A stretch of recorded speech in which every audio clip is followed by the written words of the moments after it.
All right, everybody, welcome to another great episode of Wrestling with Reality. Hope everybody's doing wonderful. Hopefully your week is going great. I'm John, and of course, joining me as always is my partner, Mr. Richie. Richie, what is up, my friend? Not much, man. I'm excited for tonight's show, dude. WCW is one of your favorite things. Definitely has a history in my childhood for sure. Watching each and every week Monday Night Raw and WCW Nitro was one of the highlights of my childhood. It's still one of the highlights of my life now. I watch it when I go to sleep at night. And yeah, man, I'm excited to talk about these moments tonight. What about you? I'm stoked. I was listening to Bischoff's podcast a few weeks ago, and they were listening because Nitro hit its anniversary.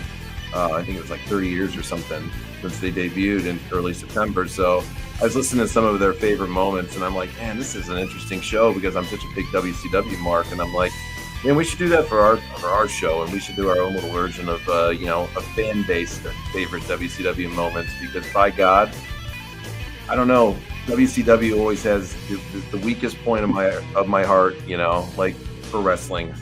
It was such a great era, man. There were so many great moments, some awful ones too, but some great friggin' moments in WCW. Wouldn't you agree? Yeah, I think it had some of the best moments, and you know what? It made WWF later on that much better with all the stars that were from WCW. You know, you've got the likes of Chris Jericho, Chris Benoit, the Radicals when they went over to WWF. A lot of WWF's guys for the better part of the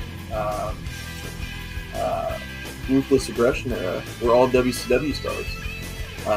Booker T, Chris Jericho, Chris Benoit, all these guys. So it's crazy kind of to look back and see where they all started too. You know, there was a lot of moments that aren't really talked about a lot, like when Ciclope ended up being Dean Malenko in a match. That was pretty cool. You had Diamond Dallas Page from La Parka. You know, there was a bunch of cool stuff that happened on Nitro that I miss the feel of Nitro every week, dude. It was more close to a wrestling sports show than a wrestling soap opera, if that makes sense. No, it's a great analogy for it, bro. Yeah. It really is, because WCW just had some just awesome points to it. It just had some insane highs and just some insane lows. But, I was thinking about this, as we were coming up on this topic, as I was putting the graphic stuff together, I was thinking to myself, wrestling wise, what would wrestling have been like if we didn't have WCW Nitro? It would be so different now, I think, don't you? I think so. I think you need WCW Nitro's history in the grand scheme of things to make WWE the conglomerate it is today. I think without the story of them going through the Monday Night Wars and stuff, I don't think it would have been as special. I don't think wrestling would be as big as it is today. The crazy moments that you would have to tune back and forth and watch both shows to see what was going on in the Monday Night War and stuff, that made it so much more epic and so much more money involved. And it was like almost like a poker game. Like one company was going to take all the chips, man. And WCW for a long while took all the chips. They had a lot of great moments. Hulk Hogan was responsible for a lot of that. Ric Flair, the Nature Boy, Sting, Goldberg. A lot of guys we're going to talk about tonight, It's hard to narrow it down to, just a few. I know we're going to give everybody their opportunity tonight because it's been a few weeks since we brought anybody on, the show. So if you want to come on, you can. If you want to put your comments in later, you're welcome to do either or. But I think, when you look at the modern wrestling scene right now, I don't think WWE would be where it's at, because I don't think they would have changed their business strategy unless they had to, right? Right. It was that insulting people's intelligence that Vince McMahon famously said he wasn't going to do anymore because of Nitro. Yeah, he had to, because if he didn't, people were just going to keep turning it off even more at that point, because they were insulting people's intelligence. People thought what they were doing was just hot garbage, and that Eric Bischoff was smart enough to capitalize on what he had and saw an idea. I mean, it wasn't going to get worse for them. Let's be realistic. Like, I don't think it could have got worse for them at that point. Like, WCW was tanking, and then one idea takes the whole company, and just changes it around. And in the context of Nitro, without that platform for it, it wouldn't be as special as it was. They could have tried that shit. It would have been on WCW Saturday Night. It would have been a popcorn fart, It just would never have gotten. Needed a prime time spot on Monday night, the same night that Vince McMahon was putting his show out there. You needed a battle, you needed a war. And a lot of the reason why WWE has made such a comeback now is a lot of the same reason, AEW. I know the state that it's in now, but it's launching AEW kind of did the same thing to WWE now. I mean, they really had to step their game up. If you remember, WWE was having each and every week a celebrity on to guest host the show and all these different things. They couldn't quite figure it out. And then Triple H taking over and AEW launching and stuff like that, it really lit a fire under the WWE's ass to change their business model yet again. Yeah. So, I mean, it's kind of history repeating itself. Yeah, and like you said with AEW too, love them or hate them. Let's be realistic. The product was so fucking unwatchable for WWE 5-6 years ago when they debuted. For something else. Oh, it was embarrassing how bad it was every week. Yeah. Like that's how bad it got for them, and it forced them to change. Like in the mid 90s, it was embarrassing for them, the product they were pushing out, and something had to be done to change it. But we're going to talk more about that in just a little bit. Let's get to some of the comments first. Rabbi said he couldn't be here tonight. He got transferred to a new temple. Shalom and Mazel Tov. Rabbi. Shalom. David Roska says, I am the greatest WCW champion of all time. Awesome. Good for you, David. Ricky, LFD, what's up, fellas? Good to see you again, Ricky. Good to see you again, buddy. What's up, Rand? Devon, get the muffins. On the road. Yes, Devon, get the muffins. The longest fucking intro in the history of the longest fucking intros, but I love you guys. Badass intro, though, dude. That's why we have to do it, man. We got the NWO music playing in the background and shit. It's a good day. We totally fucking realize it, but I'll be transparent here. The reason I do the intro so long too is because I need 5 minutes to put out all the links and Facebook groups and stuff. So that's the only reason I have it that long, Jason. It's just so I have enough time to share it out a little bit, Can we get off, or can we start off by saying not get off? Shit, Rewind's not even here. I know. Punk and AJ versus Rollin and Becky feud has been fire. It's probably been the best thing they've been doing on TV for sure, from what I've seen. I'll say this, man. It was such a refreshing moment to see AJ Lee get in there and speak about mental health and stuff like that, dude. So cool of a moment that you see the life breathe back in her. And all these hard times that she's gone through mentally, suicide thoughts, all these things. It's so cool to see her back and to see her flourishing and doing what she does best, man. I mean, I really missed her. I missed her on WWE programming. It's cool to see CM Punk and her relationship kind of play out on TV.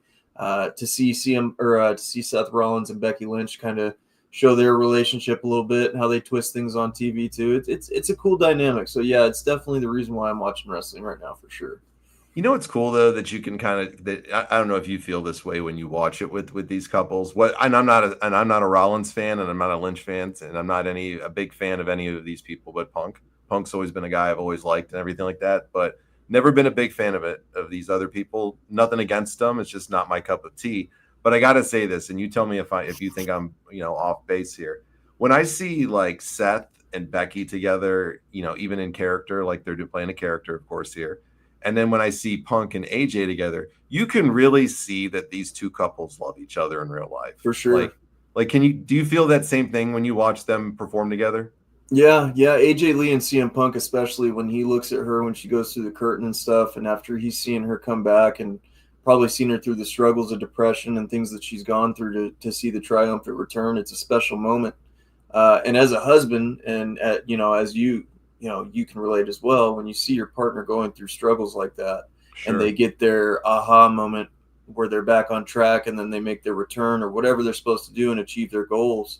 It's a really rewarding experience. So, it's great to see on there. And, Seth Rollins and Becky Lynch, they became a couple out of nowhere. It felt like back in the day when they got married. That was like an oddball couple that I didn't see coming. I didn't see Seth Rollins being with somebody like Becky Lynch. So, it's kind of cool to see when you see them though together, because you realize that their life had changed a few years back with with having a baby. And the beautiful addition of that.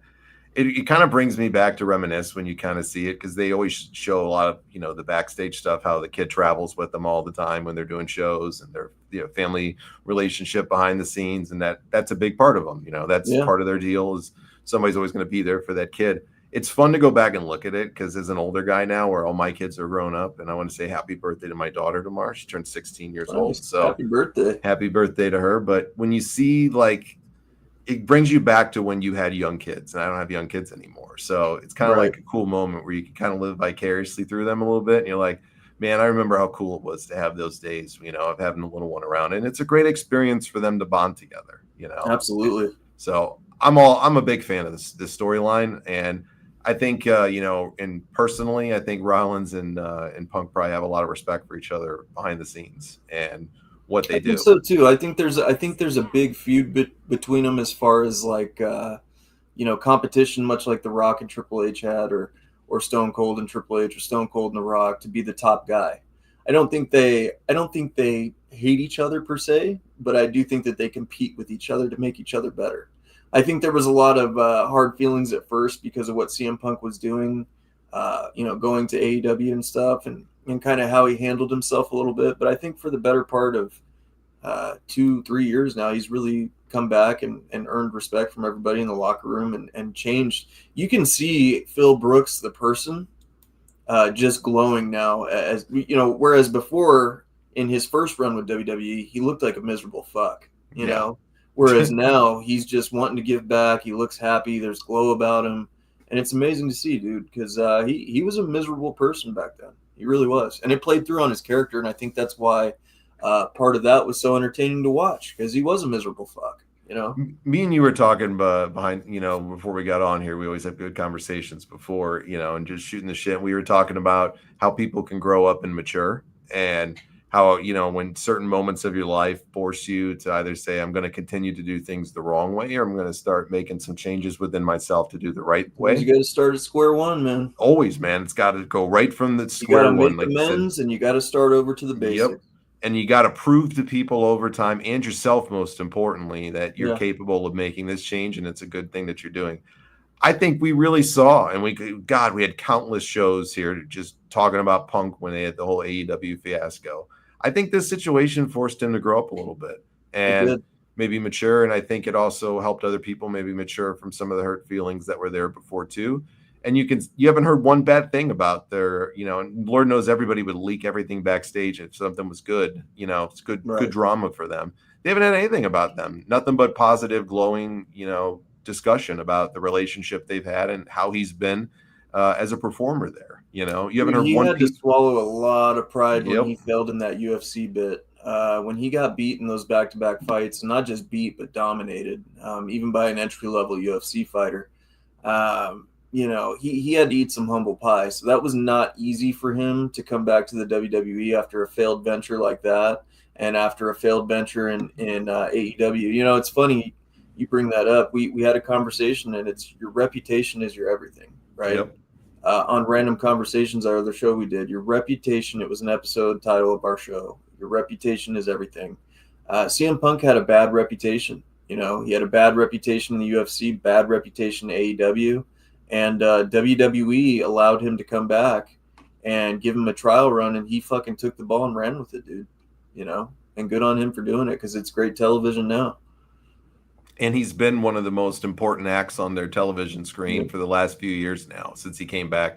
Was he back 3 years this year or 2 years? Until I think we're about to hit 3 years. Yeah, because it's WrestleManias that he's been involved in. So now the third one's coming up. It was funny because people had said, when he went back there, and they, when he finally came back, and all the negative fucks came out and said, "Oh, let's see how long this is gonna last," And I'm sure we were probably the same ones being one of those negative fucks doing it. I think they've proven everybody wrong who said, that who probably thought that wouldn't last very long. Because Lawrence, thank you, buddy. I'm glad you stopped in for a minute to say hi, and we hope your appointment goes well, brother. You take care out there in Australia, Queensland, Brisbane, Australia. Blackjack Plaza. Blackjack. Man. We hope your health is good, brother. Yeah, but it's nice to see, and I think it's been a great feud, Ricky, to answer your, question in a longer form here. It was a good discussion point for some modern stuff. Other modern stuff, we can't not talk about this on the show, but I know they've taken it outside of the U.S. to Canada, but this is the first time that they've ever taken WWE WrestleMania out of North America. Can you just for a minute, Did you see the picture of these fucks when they were announcing it? These like Liv Morgan, like all these It Rhea looks like Ripley, they all were these. being held hostage Oh there. my god! Like, tell me that you don't want to be somewhere without telling me you don't want to be somewhere. Seriously. Jesus Christ, they were mad, dude. God, it looks like just, like when you go to your kid's school and you go to the play and you see the fucking families that like each other and you see the miserable ones that just are there as a formality and they hate each other. Like, Dude, I that's don't how even they think look. Daddy Levesque wanted to be there. Like Triple H looked miserable even announcing it. This is not a good idea, in my opinion. I mean, it's going to make them a lot of money. It's gonna make them a boatload of cash, but it's all you saw in their chat when I watched the live Bashing it. was people just saying, "No, this is horrible. Like, why would you do this?" Which at some point we got to accept the fact that WWE is no longer a strictly American company. It's a global conglomerate now, and we built it to that, with our own money. So at some stage you have to accept it's going to go around the world with the biggest show. That's what Crown Jewel was supposed to be for that area. So I'm not really sure their company model here. They're kind of turning on their American fans a little bit, but we had to expect it, right? At some point. Well, they're making it apparently obvious that there's a huge difference between being owned by one person and then being owned by this massive conglomerate that, like you had mentioned there. So when Vince would never do it. No. He thought a WrestleMania was supposed to be in North America, US, Canada. That was it. That was his model, and he was never going to probably break that. I don't think anything would have gotten. The only time he broke it and kind of went into that direction was he made an exception. Crown Jewel was supposed to be their event over there, that they could still capitalize on that money, still keep WrestleMania a American event primarily. But even if you look at the interviews where they're talking about ticket prices right now, TKO as a whole, they're seeing that UFC is capitalizing on the ticket sales and stuff like that, and WWE hasn't gotten there yet. And one of the interviews, it was kind of interesting to hear the tone of it because Nick Khan was kind of mentioning Vince McMahon and previous ticket sales. He was more focused on families getting to go and have family moments and kind of that Disneyland feel of being at WWE. And Nick Khan basically said, maybe we need to change our business model a little bit, tweak it into maximizing profit, which is what his job is to do. You read my mind. That was actually going to be the next thing I said. We also have to accept the fact that the old model that they had was fairly affordable for the most part, for everybody. Let's just be realistic. Even for the big shows, even if you weren't a person with a lot of money, you could have afforded a nosebleed tickets for you and your family if you would have put a couple bucks away. Yeah. Vince always wanted to make it available enough to people with making a lot of money still for himself, but he wasn't greedy enough that he looked at it where he was going to price himself out of the people that brought him where he is. Absolutely. The difference is, and what we have to accept is, just like you had mentioned about TKO. TKO is not here to be your friend. They don't give a fuck if you and your family come. They don't give two shits one way or the other. They bought WWE for a boatload of cash, let's be honest. And they are hurting and hemorrhaging right now, and they have to get that money back quick. Fast. And $150 million shows to go over, which is what the estimated cost was. That's just what they paid for it to have it come there. Because let's be realistic. The Saudis don't care about the ticket prices. They're not looking to make money off tickets. So guaranteed, whatever they're selling them for over there is money that's going to go right back to the WWE still, and they're getting paid $150 million. So I don't think they're taking anything. So America has been for a very long time the pinnacle of throwing events, entertainment, all these different things. Would you say that Saudi Arabia seems to be doing that now? They're trying to take that, what would you call that? Take that spot, I guess, that America has. They call Vegas the fight capital of the world and stuff. Are we soon going to be saying that Saudi Arabia is the fight capital of the world, where they're have all these big events? They're not just trying to do it, Richie. They're doing it. Yeah. And they don't care about the money. And that's the thing that separates them from everybody else. This is fun money to them, man. Yeah. They don't care. They have beyond fuck you money. Yeah. They have fuck you money for probably half the world for a lifetime. All right. Yeah. And they're sitting on more fuck you money underneath their ground. It's the gold ATM no matter what, they have the golden ticket to this ATM where they can get it anytime they want out there. And they know it. So this is fuck you money to them, throwing $150 million to doing it.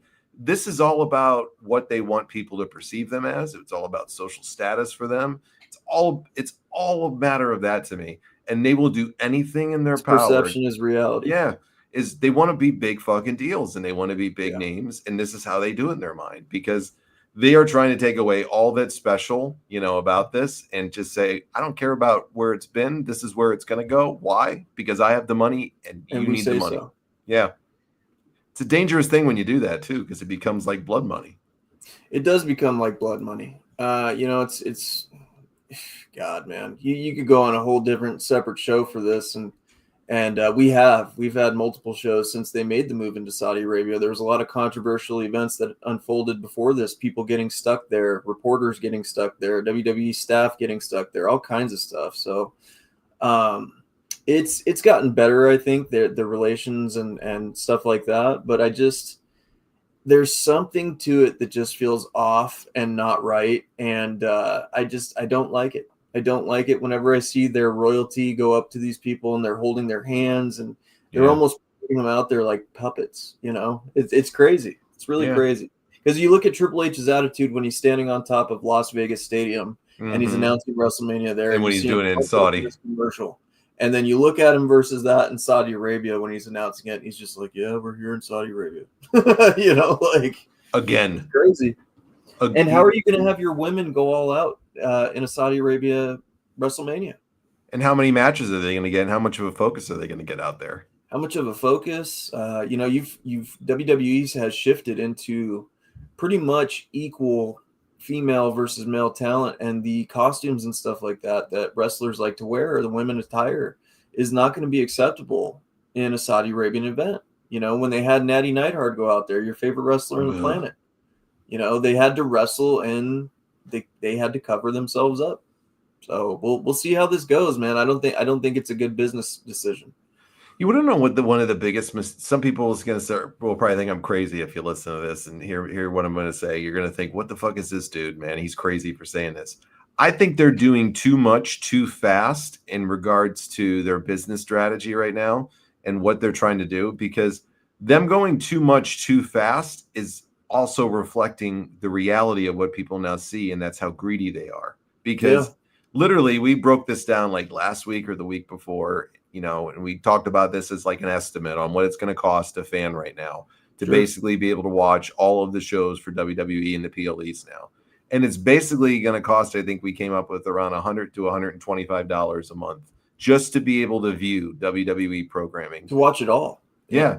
Because that means you're going to have to spend the $25-$30 for Netflix. You're going to have a live streaming provider, which could cost you $70 to $100, or you can go get the ESPN app, which is going to cost you $30 for that. And then if you want to look at the content in the archives, man, go back to Peacock. You got to spend $14, $15 a month now, And then there's other things that you got to find them on. I'm sure I'm missing a couple there too. But there's just so many apps that if you want to watch their product, because there's so much right now, that you have to pay for everything. And then they're driving people out even more because the ticket prices are so crazy. Let's not begin to talk about the merchandise and all the other shit, Oh, it's insane. And then you go to a show to buy the merchandise. They're doubling the amount of money for it, guaranteed. I mean, I haven't been to a WWE show in years because they just don't come around here much anymore. But I'm sure it's probably twice what you can get it for, somewhere else. But the concessions at the places, maybe they don't have control of that. I don't know. But the ticket prices alone we were looking at for next year's WrestleMania, they were saying like a dead center one is $75,000 or something like that, right? Yep, something like that. When I went to the Royal Rumble, I remember getting a personal pizza, a thing of nachos, and 2 beers, man. 2 beers. And this was back in 2016, 2017, something like that. I can't remember. But anyhow, it's on my chair right here. I should probably look. But anyways, for a pizza, nachos, and 2 beers, I think we spent $43. That's going to be your parking at the event now. Yeah, right. $43, man. Woof. Yep. Different times, right? Different times, dude. Like, I'm going to be realistic. Like, I'm a very conservative person with money. I work really hard like you do, and like I'm sure everybody else out there listening feels the same way. We work very hard for our money, just like you do, and I work very hard for my money. And I'm lucky enough, like you are, that I'm very financially secure, and I can basically do whatever I want in life within reason. Thankfully, thank God, knock on wood, we're there. Still, though, I can't justify to myself, even being as comfortable as I am, to go say, yeah, I'm going to go to 2 nights of WrestleMania here, and it's going to cost me $1,000 a ticket for a pretty shitty area anyways. You know, it's not even that great, but it's going to cost me $1,000 a night. And then all the other expenses that's going to come along with the whole, you know, festivities and things. And before you look at it, I just spent $5,000, maybe $6,000 in a weekend on tickets and a WrestleMania and a wrestling show because they've outpriced us so much. And not good seats. Us. Yeah, and not even great. Because if I want to get in the fucking front row for me, and you got to be a rapper. Fucking maybe even more than that these days, man. You got to be fucking making tens of millions a year to be able to afford the prices they're charging. Come on, bro. 75 grand for a ticket to WrestleMania? Insane. Fuck you. $1,000, I say. And you're not even getting Stone Cold versus The Rock. You're getting Roman Reigns versus Brock Lesnar for the 20th time. Seriously. Come on, man. It's just it's wild to think of. Like I can't justify it within myself to do it, Richie. No, like me neither. I never will. I'm like, I worked too damn hard for my money to make that fucking $5,000 instead of dropping it on WrestleMania or wrestling. You know, I don't think there's anything I love that much other than my family or traveling that I would want to just drop $5,000 for no reason. Yeah, for sure. I mean, it's cool to do it once, one time, whatever. But these people that go multiple years, even, I mean, could you imagine? At some point, it's going to get to where you're going to have to take out a freaking loan to get these tickets. Like, well, I know. There's of course the famous green shirt guy, and then they have the other guy, Rick, the sign guy that's been going to all the shows forever, and like I'm sure there's a couple more I'm missing here. Vlad, the super fan that people would see years ago. Some people's life revolves around literally like going every year to wrestling events or WrestleMania, or maybe it's an AEW fan, All Out, All In, whatever they call it, is their big one. There's people that will like literally make this about their whole year. It's the biggest thing of their whole years to go do this. And they're going to do it year after year after year after year. Like, I pat them on the back, if that's what you love. Do you think the green shirt guy shows up in Saudi Arabia with the Durka on? Bro, if he does, I'm forever a fucking fan of him. I'm buying a fucking sign or a green shirt guy Durka, dude. Seriously. You think he'll be in faces on it, or I don't want it. You think he'll be in Saudi? It's a good possibility. I mean, lifetime tickets is lifetime tickets, dude. I mean, this guy's everywhere, bro. Yeah, like, he is. He's got to show up in Saudi, right? It would be funny. It would be really funny. If you just saw like all the big super fans that people have seen through the years all show up in Saudi, it would just put everything that we just said and just shove it out the window, because then it would show that there really is people that are willing to travel afar like this. Listen, I realize there are going to be people that are going to just say, fuck it. I want to, they're going to fork the cash over. They're going to go the crazy long flight to get over there. They're going to go to a place they've never thought they would ever visit in their life. And they're going to do it.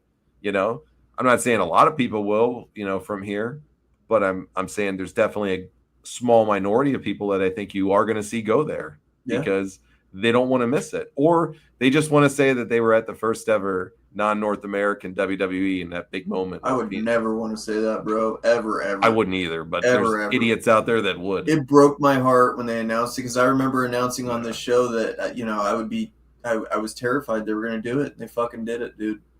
It was coming.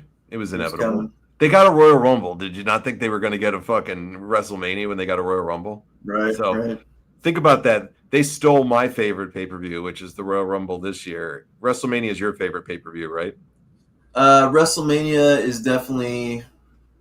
I gotta say, Halloween Havoc is my favorite all time. Okay, good one. Judgment Day is a close second, and then WrestleMania. Yeah. So they're stealing so many people's favorite thing by doing this, but hey, it's making them a lot of money from a business perspective. If we want it back in America, man, we got to start forking out that dough. They ain't gonna do it, bro.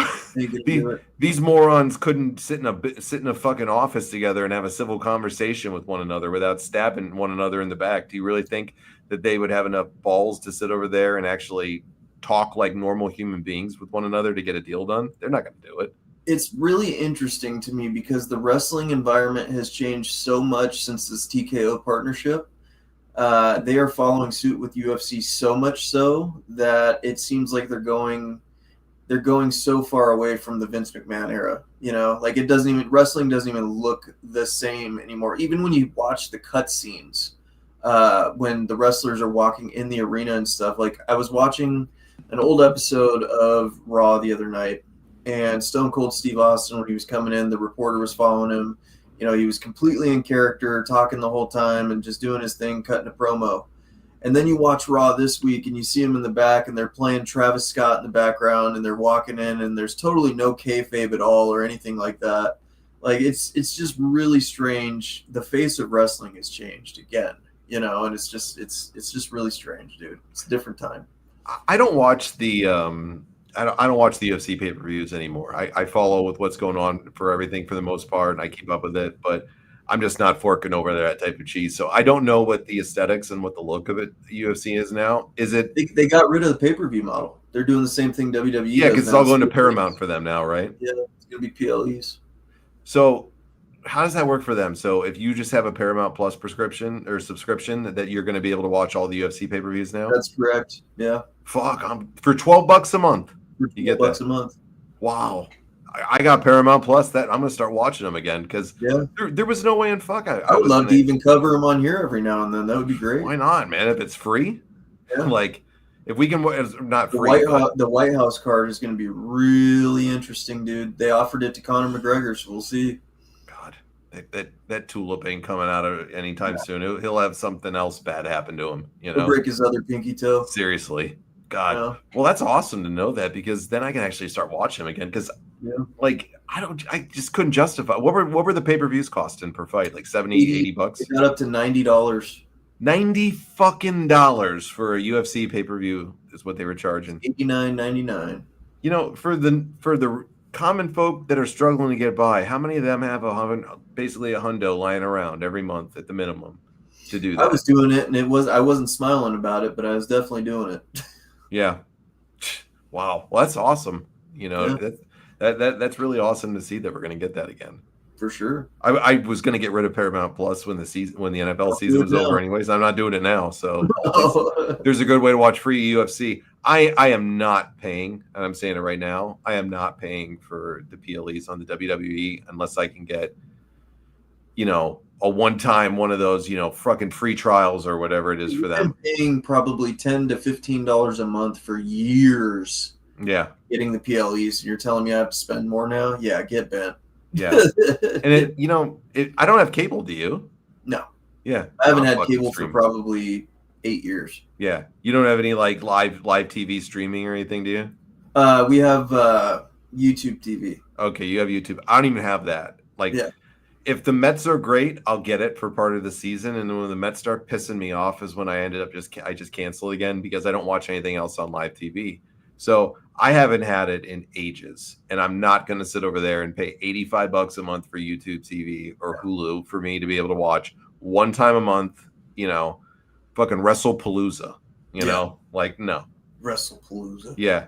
I'm not doing it, and I don't want to justify even spending $30. They bring WrestlePalooza back for a PLE name before they bring Halloween fucking Havoc back. Are you joking me? Oh, but we get it in NXT. No, that's not the same. I don't count any of that. Great American Bash, Bash at the Beach, all that shit. That doesn't count. NXT does not count. So apparently, we talk of NXT. Apparently, there was a real uproar last night about some things that happened on NXT. People are in Anthem, who the owners of TNA, the higher ups, the people that are running it, are apparently pretty pissed off at how WWE is basically degrading their performers and just making anything that they want happen with their belt because they have Trick Williams as their champion right now. So they're announcing on NXT certain things that they didn't prior talk to TNA about, apparently. So they're making matches for TNA programming on theirs without even confirming and discussing it or letting the management at TNA know. So apparently they were a little salty about how NXT's been doing things like that. They can be salty all they want. I got news for you, buddy. This is the bend WWE. over. Bend over and take it, and you should be grateful and kiss the fucking ring that blessed you because they chose your ass and they brought you out of the gutter. You were in bankruptcy. You were still feeling the debt from Jeff Jarrett years, okay? So you just shut your trap and take your payday and shut up and take the blood money from Saudi Arabia, okay? You're on Access TV, all right? Yeah, you're living on fucking YouTube. life treatment. Fucking WWE just injected your ass with. It was funny because I listen to Busted Open and sometimes at work when I'm available to. And Tommy Dreamer, who works in a management capacity at TNA, was actually discussing how the head of the company messaged him last night and said, "Did you approve this? The stuff that was going on in there on NXT last night?" And freaking Tommy Dreamer openly discussed it on how they were pissed about it. He always gets fired and like suspended for stupid shit. It's like he doesn't think before he speaks sometimes, like he brings it up on the show, and it was probably like a half hour to an hour long segment on the show where they were making a joke about that and about how his boss was pissed about it and how he had a meeting right afterwards to how he was going to hear about it. And I don't think it's Tommy working an angle for TNA. Let's be realistic here. I don't think it's him working an angle, but maybe they're doing this in a storyline capacity. I don't know. No. The only way I can see them maybe doing this in a storyline capacity is if they're trying to set up like an invasion angle or something like a War Games between TNA and NXT at some point.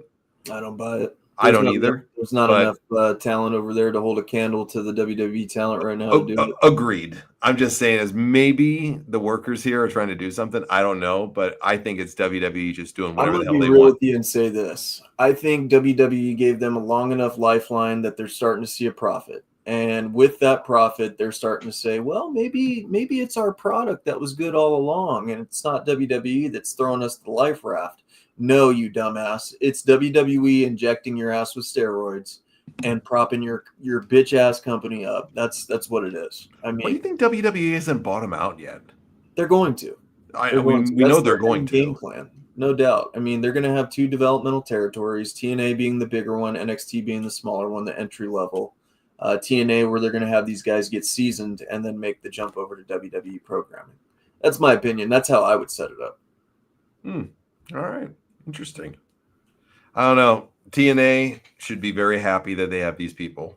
Dude, WWE's blessing them. They were in the toilet without a TV deal before all this happened, okay? Like, I mean, they're still grateful and kiss the fucking ring, They're still in obscurity. Let's be realistic, It's not like a million people are watching that shit every week or anything like that. TNA was a never was, okay? Like, they never got to that peak moment. I mean, AJ Styles, phenomenal, great, everything, yes.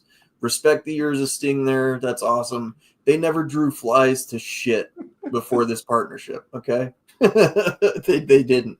And if you think they did, you're delusional.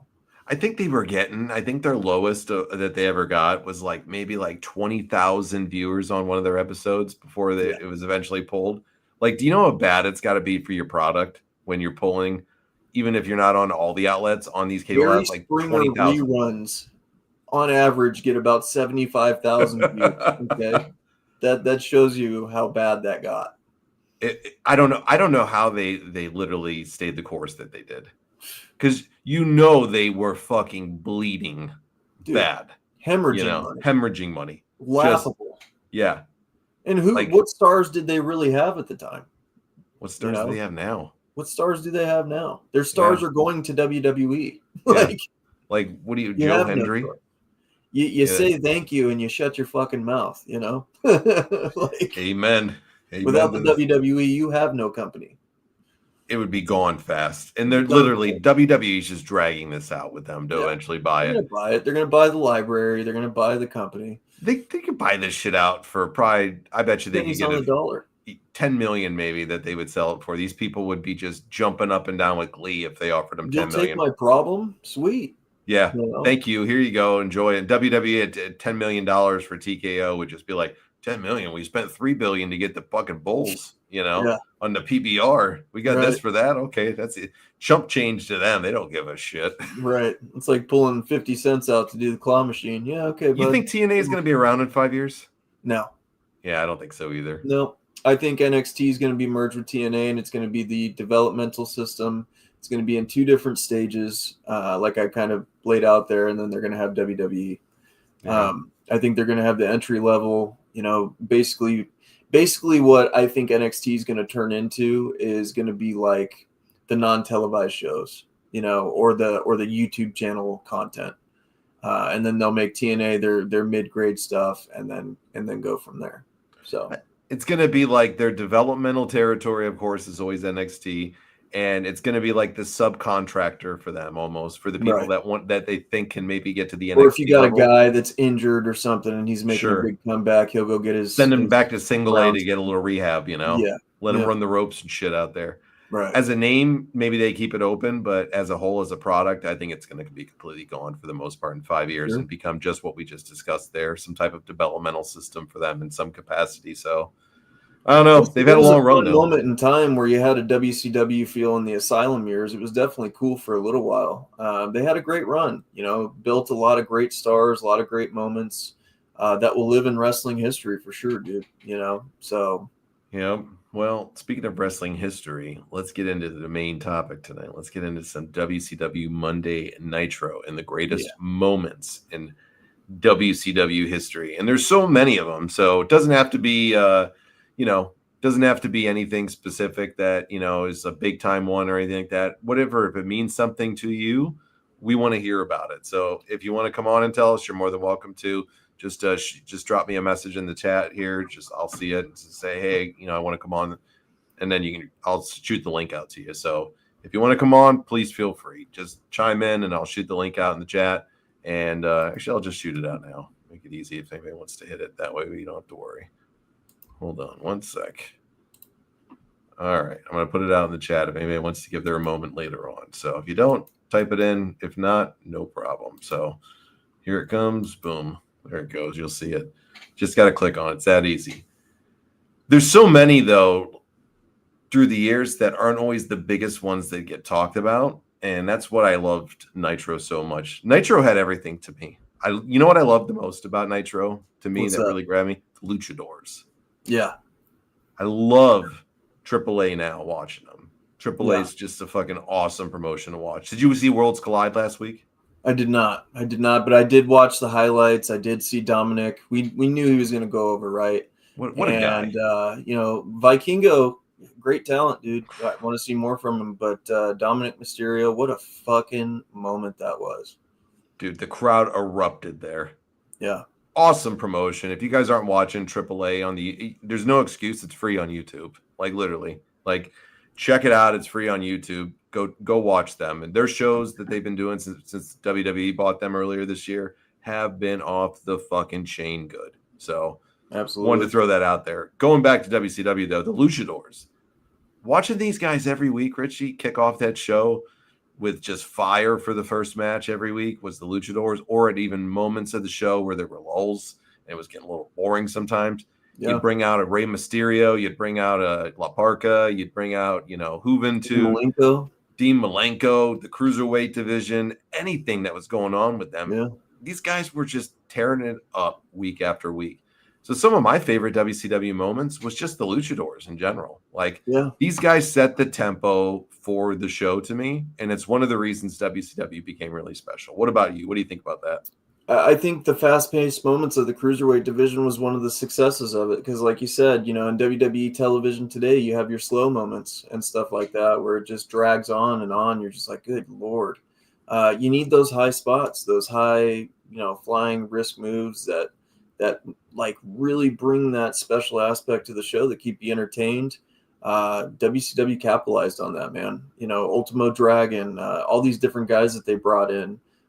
Even people that you didn't really know, Psychosis and stuff like that, like Juventud Guerrera, Rey Mysterio, Conan was in the mix of that stuff. It was awesome. Alex Wright wasn't Alex Wright in the Cruiserweight division as well? Yep, he was. So Cruiserweight and TV title, I think, were the ones he had. I think those were some of the best moments on WCW Nitro television that aren't spoken about, and I don't think they get enough credit. Rey Mysterio for a lot of years should have been the TV champion, in my opinion. He should have been a TV champion for sure because he was one of the workhorses that went out there every week and gave it his all. Eddie Guerrero, another one, Chavo Guerrero, all those guys made WCW Nitro television very special. Who was your favorite luchador in WCW? That's a hard one, man, because back then when I was a kid, it was more about their costumes and stuff like that to me. You know what I mean? So Ciclope was one of my favorites. Juventud Guerrera before he was demasked was one of my favorites. Rey Mysterio. But I got to go with La Parka, man. Coming out in that skeleton costume, the chairman doing the dance and shit like that. La Parka was probably my favorite luchador. He was cool as hell, man. He's definitely one of my favorite ones. Everybody's always going to think Rey, and Rey's moments in his matches are some of the best ever. You know, he might be a deadbeat father, but let's be realistic. He's one hell of a great wrestler, and he's one of the all-time greats for sure. Yep, definitely not a Christian caliber father for sure. No, he's no Christian. He's no father for sure. Poor Dominic, the adversity this kid has faced in his life and has overcome, and now he's the what do they call it? How do you say it in Mexico? The campeón.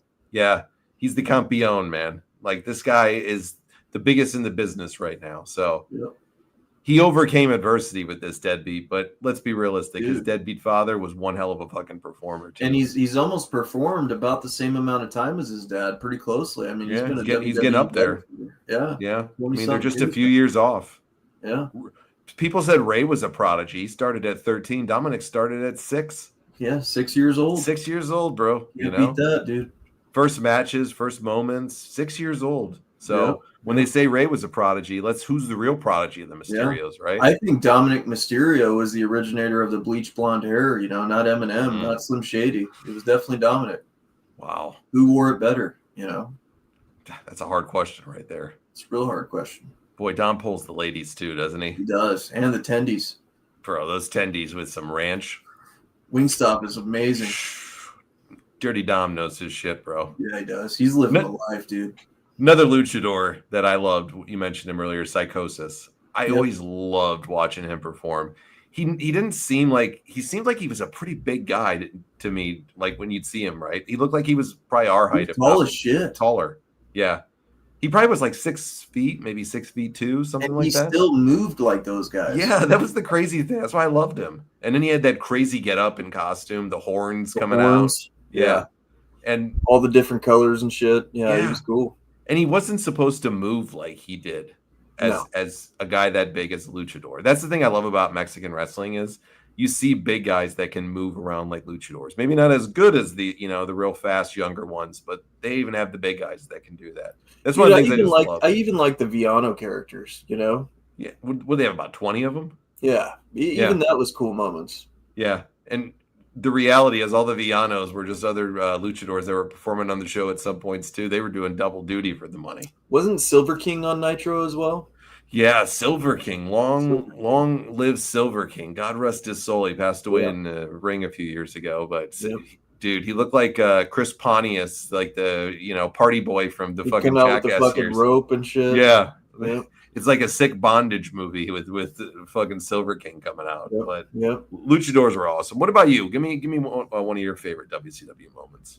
Well, for me personally, it's what got me into professional wrestling at a very young age. I think it was 3-4 years old, something like that. I had seen WWF a few times and things like that, but the debut of Scott Hall is just burnt in my head for eternity.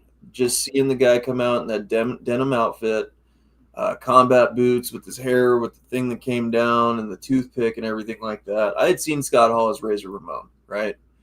But this character was that turned up to, I don't know, man. It was just a different spin on it. He still talked like Razor Ramon and stuff like that, but the whole, his confidence in him, he took your attention. He brought you in. Even as a small child, I remember just feeling that this was such a special moment and that something big was happening. And it literally changed the landscape of wrestling. When he jumped over that barricade and got in that ring, it literally lit the fire of the Monday Night War, I think his arrival was the most important thing to ever happen in WCW. Scott Hall does not get enough love. That guy should be getting money from everybody's, his family, his estate should be getting billed by every wrestler out there that gets a guaranteed contract should be sending Scott Hall's family money. Because that's the dude that did it, dude. that first promo when he came in and just was so cryptic, I know you know who I am, but you don't know why I'm here, and the way he delivered it and just the whole moment, everything like that. I think it's the most important moment in WCW Nitro history for that reason right there. I think it's the most important moment in wrestling history for wrestlers as a whole. Yeah. It changed the game. Look what it started for them. Yeah. It wouldn't have been the same if it wasn't that moment with that performer. That's why we were talking about earlier. What if WCW was never around? What would the landscape have been? He took the game and shifted it to a point where all the power was in the hands of the promoter.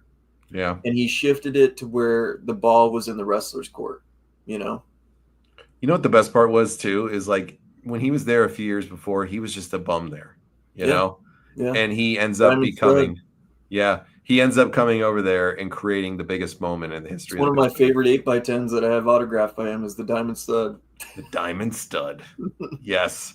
You know what the cool part about that whole gimmick and things that they did wasn't just the creation of the New World Order. It was the fact that this just showed you how competitive it was at this time and how much Bischoff wanted to beat WWE. He didn't tease for weeks upon end another person coming in originally. He could have drawn it out for weeks longer to get who was the number 2 person with them. Back to back, the next week, 2 weeks in a row, he gives you another huge one, bringing in Kevin Nash.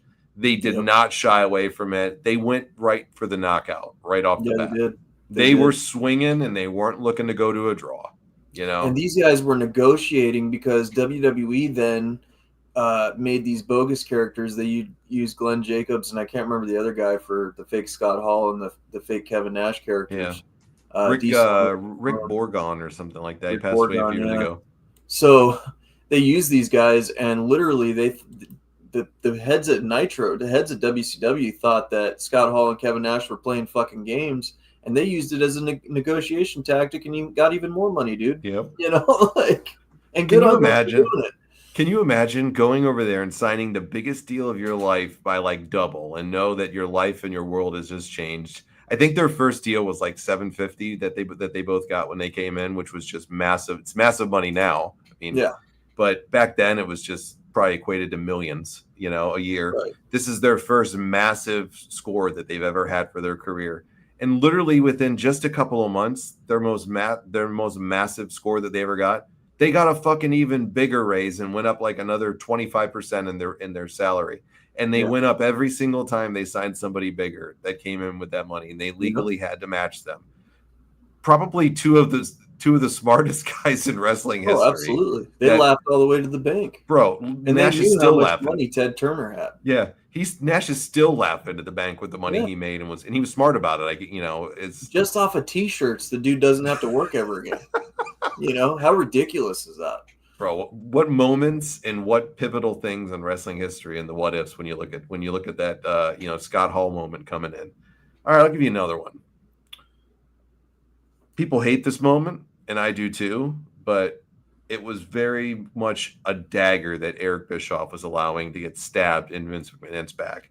And that was when Medusa Alundra Blaze came in on Nitro and dumped the Women's World Championship right in the trash can and completely disrespected Vince McMahon, WWE, women's division over there, which, let's be realistic, was garbage and was basically just her anyways.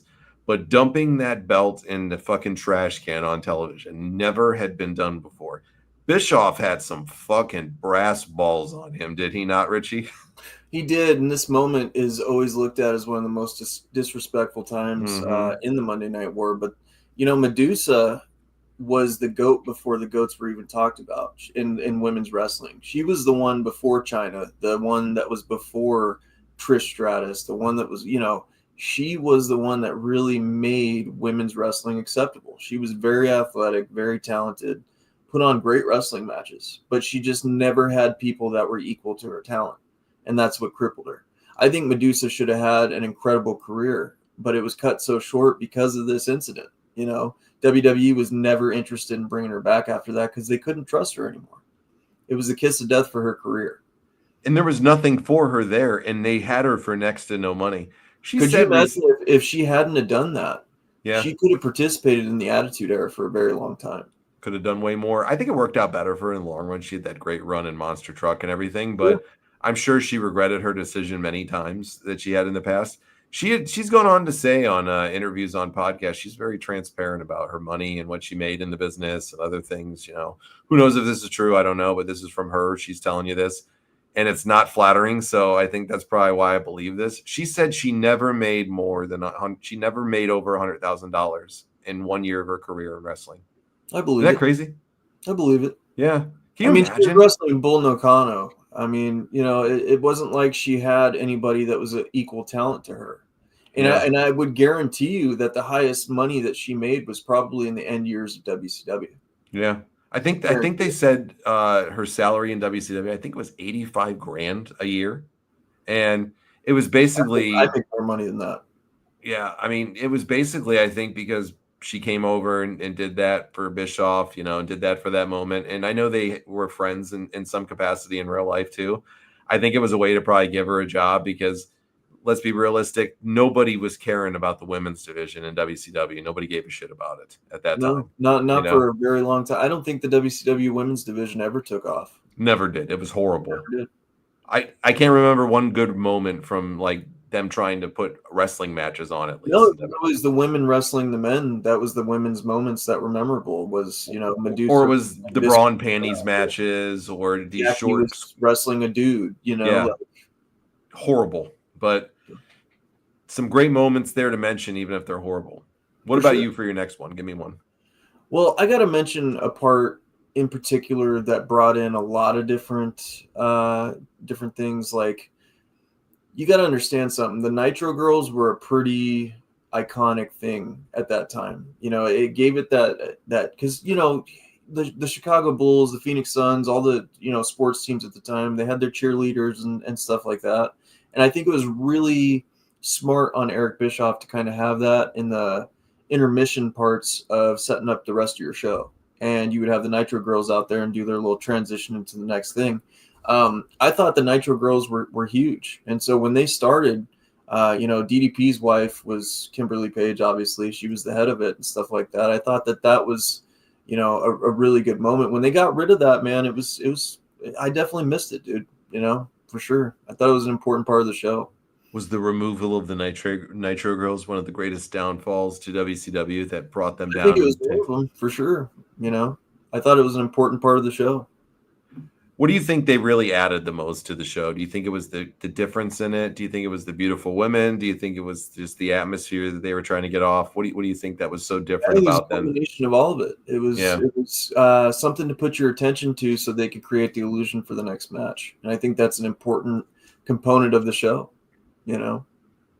And I think the only other people that kind of tried it was TNA. Nobody's ever done it other than that. Right. It was a very unique and different thing to them. And I respect Bischoff for trying. It's not like they were making a lot of money. I know this is the greatest moments show, but you got to mention the Nitro Girls if you're going to talk about Nitro. At the time, though, people loved it. They thought it was one of the coolest things too. So we can dog on it now, but it was definitely some of the great moments. Was that creation of the Nitro Girls at least? For sure. All right, I'll give you another great one. We could go down and talk NWO stuff all day, but you can't talk about the NWO without talking about their greatest rival. And to me, their greatest rival was most definitely Sting, of course. The buildup, everything that went along with it. But greatest WCW moments to me with Sting, when he rappelled down, saved DDP, brings him right back up in the air, just like Batman with him, and goes right into the lion's death, fighting off the NWO with the bat. And then to see DDP, who was admittedly nervous about it and is petrified of heights, didn't want to do the stunt, him just hanging over there as Sting saves his lifeless body. Like, what a fucking cool moment and visual that was. Like, that was a great visual, and you see DDP go up into the stands with Sting and stuff like that. And it was a team that you didn't suspect happening. That was a really cool moment. Definitely in Nitro history. One that I got, man, is more of a comedic route, and it's probably a lot of your favorite. Like, this has to be on a lot of your guys' favorites. And Chris Jericho, a lot of talk's been about him coming back into WWE. How could we forget when Chris Jericho came out and did the 1,004 holds? I mean, he was reading this commercial break, dude, and it was just hilarious. And he came on, and he's at 995 holds and stuff like that. And you're just like, oh my God, he said armbar probably 15 times. Right arm bar, left arm bar, left contortion arm bar. How he stayed in character and didn't just start busting out laughing and dying. You got a goofball like Ralphus next to you while you're doing it. Yeah. I mean, come on, bro. Like Jericho how was gold in WCW. Dude, the stuff with him and like you mentioned, Ralphus too, is definitely some of my favorite. Underrated. Dude, underrated. It's hilarious, man. Yeah. When he'd walk out when he's looking for Goldberg and he intentionally gets himself lost. That shit was hilarious. It was intentional that he did it, right? It was intentional. That's one of the biggest misses of WCW. I feel like they should have done more to keep him, man, because he was a big part of their show and they didn't even realize it. And he was clowning their biggest fucking star at the time too. You know, like Chris Jericho's like the original troll. And look what it did for Ralphus. That landed the guy who was driving the truck around, man. It landed him a 6-figure income. Ralphus was probably getting his paid as much as Medusa.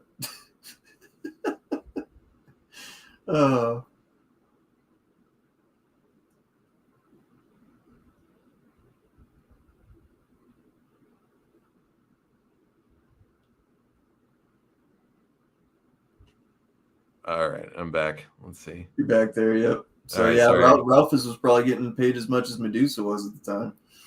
Ralphus was a stud, wasn't he? Yeah, he was, man. He's the only one I know that could rock that kind of teeth and fucking get paid that much. I have to say, Jericho might have been the most entertaining thing on Nitro for many years to me that he was doing. He was so loud. He was so obnoxious. And I used to love when he used to be ignored, man. That's a great point. Like he didn't allow you to not see him. Whether you gave him 5 minutes or 15, he was gonna make it work for himself. He was gonna make use of his time. But boy, that's a good one, man. Chris Jericho, God, man, I gotta go back and I haven't watched WCW in a while, man. I gotta go back and rewatch. I watch it every night, dude. Every night before bed. Yep.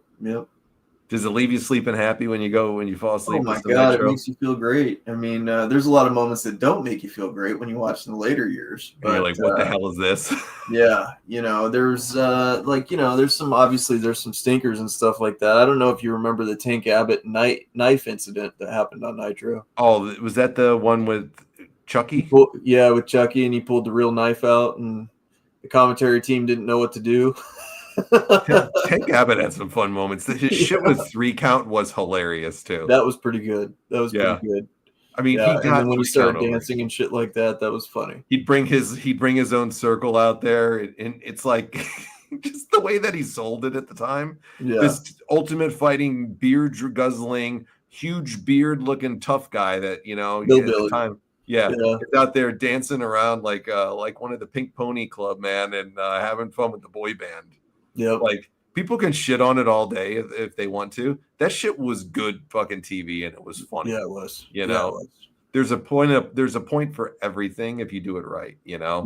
Like boy, they did some shit right too. Like just really funny stuff. All right, another one of their greatest moments for me. I got to go to the Four Horsemen. Mm-hmm. And it's that night that Flair came back, that emotional, moment where he came back, and when he flips out on Eric Bischoff too. Just that confrontation that they have and the special moment of him coming back in Charlotte and everything. Boy, I'm not a big Ric Flair fan all the time, and he's easy to shit on. That was a huge moment. Yeah. When Ric Flair did it right, not many people did it better than the Nature Boy, wouldn't you say? No, he knocked it out of the park in this moment. I mean, that was one of the most anticipating returns, I think, in Ric Flair's career.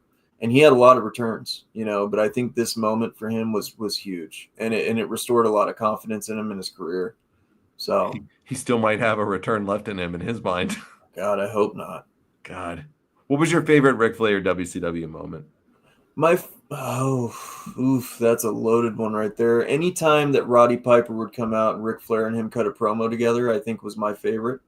But honestly, one that doesn't get talked about enough, I think, was the promo that he gave to Bret Hart when basically he was calling Bret Hart out. He's saying, you think you're the best you are, you're best there is, best there was, best there ever will be. Well, you got to take on the man and stuff like that. He was calling Bret Hart out, and I remember being so excited for that match, and It failed short, definitely. But it was I was excited, dude, because you were going to get to see two technical wrestlers go at it, and it was supposed to be a huge draw. It definitely wasn't. It was bad, but I remember even as a kid being really excited about that match. All right, hit me with another one of your favorite moments. This one here, it's one of my favorite human beings in life. DDP. And it's when he was a made man by the NWO. He talks about it all the time. Kevin Nash and Scott Hall, they weren't touched by anybody. They were taking on the whole locker room with baseball bats, and nobody was touching the NWO at the time. It's much like when Vince McMahon got stunned by Stone Cold the first time. It's that impactful of a moment. They hand DDP the shirt. You think DDP's going over and making the NWO jump, and he rips the shirt off and does the diamond cutter, and Kevin Nash pulls that table into the fan's hand. I always watch that and go, God damn, how did they not get sued for that? But yeah, man, DDP, what a moment for his career, and launched him into superstardom too. Dude, the crowd pop when he hits the diamond cutter on him, He at became that the moment. People's Champ for WCW In that moment, like that right there, and just the snap of a finger in that moment, that crowd they were already feeling him. That's what got him, though. I don't think DDP gets appreciated enough for his contributions to WCW. Agreed. He brought so many eyes, even outside of the product, with the Jay Leno, the Carl Malone stuff. DDP was a pioneer that thought outside the box. Yeah, he sure did, and I agree with you. I don't think he gets his flowers enough. And he wasn't just a small part for 6 months or a year. He was a big part of it. Yeah, probably I'd say about 4 years, of Nitro's existence. He was a huge part of it, and he was a huge part and focus in their cheesy movie. I know it was terrible, folks, but it's still cheesy and we love it. But it was a big thing for them at the time. But he never stopped, man. The guy pushed, and just did it. And doesn't get enough love for sure. Yep. I'll hit you with one here. I know he's not a fan, or we're not fans of him as a performer. We're not fans of him in the ring. And I know most wrestling fans aren't either, but we got to give people their flowers. And this ties into the GOAT right here. And we've talked about it a million times. I think we watched it a few months ago here on the show. And it's that moment when Hulk Hogan and Goldberg in the Georgia Dome have their match, and Hogan passes the torch in that moment right on over to Bill Goldberg. In that Atlanta, crowd, 43,000 or something like that, people that were there for a fucking Nitro that they literally only promoted this match for like 5 days. That match that they had, the atmosphere of it, the pop when he finally hits it, Bobby the Brain Heenan's commentary alone was just worth it. The excitement, just people were ready to see somebody finally beat, Hogan down and the NWO really bad. And they were really just buying into, this Bill Goldberg character. But that Georgia Dome moment when Goldberg won, that whole show, one of my favorites, bro. Yeah, great Nitro, man. I still to this day will stand on my die on my hill, dude, that they should have made that a pay-per-view moment. I understand why they did what they did. It was a huge moment for television. The ratings were off the chart. One of the biggest, if not the biggest moment in Nitro history. That's kind of the moment that you should have got with the Sting at Starrcade. That was supposed to be that moment, and that was it. Goldberg got it, and Goldberg, say what you will about him, but he was doing something that nobody else was doing in the wrestling business. He was a legit mixed martial arts badass that was believable. It's like Braun Breaker. Braun Breaker steals Goldberg shit all day long. Mm-hmm. And that's literally Braun Breaker. So you got to give it to Goldberg, man. Think about the pressure that was on him at the time, and we got to be fair to everybody. That's like we said, we don't have to like football. Yeah, a legit real sport. And he had only been training for a very short time. I think it was like 6 months to a year or something like that. The keys to the kingdom. Yeah, immediately. He went from the fucking power plant to being on Nitro, and then becoming a sensation overnight, basically. And literally, like I think it was like maybe less than 9 months, or right around 9 to 10 months after he debuted on Nitro for the first time, here he is on their most pivotal Nitro ever up until that point, when they needed that big jolt into their ratings at the time. they throw everything into this match last minute to try to get that jolt. And boy, does it deliver for this guy. And this guy's going into the biggest moment in the history of the company up until that point. You know, this is their biggest moment. And here's a guy you're giving the keys to go drive you there that's just been driving for less than a year, you know? Yep. Like, got to give the guy a lot of credit for that. And you got to give Hulk Hogan a lot of credit too, because Goldberg always says this, that he was so nervous. Hogan came in and he said, you know, Goldberg asked him, you know, what are we doing tonight? You know, and he goes, don't worry about it. He goes, we'll call it in the ring. Just follow me. We'll be fine. Yep. Bill said, he was like, what? He's like, that's it? And he's like, yeah, we'll call in the ring. We'll figure it out as we go. Don't worry about it, kid. You'll do great. You know, like, and it was, to me, my favorite Goldberg match ever, for sure. Sure. Love that moment. What about you? Give me another one, brother. So another one that I want to touch on, that I personally, I mean, how could you not love the moment? It was basically when Kevin Nash dropped the Giant on his head, and you literally, nobody had ever manhandled the Giant before. Mm-hmm. That guy was kind of brought up to be a phenom in WCW, that when the Giant came out, he destroyed everybody in the ring.